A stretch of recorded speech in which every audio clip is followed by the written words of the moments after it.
If a human being is lucky, sometimes during their life they will ask themselves two questions. One, what is the purpose of my existence?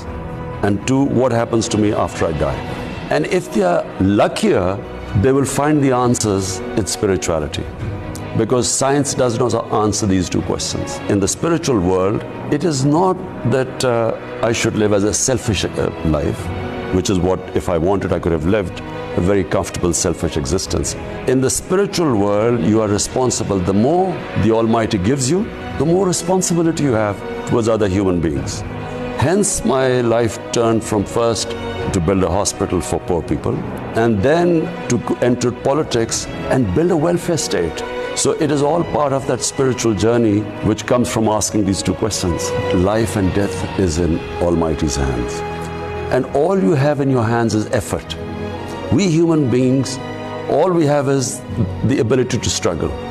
Whether we succeed or not is not in our hands, it's in Almighty's hands. So I do not fear death, I don't fear failure. All I know is that I will try my best. And once I've tried my best, I leave it to the Almighty. So whatever is His decision, I'll accept it as the will of God.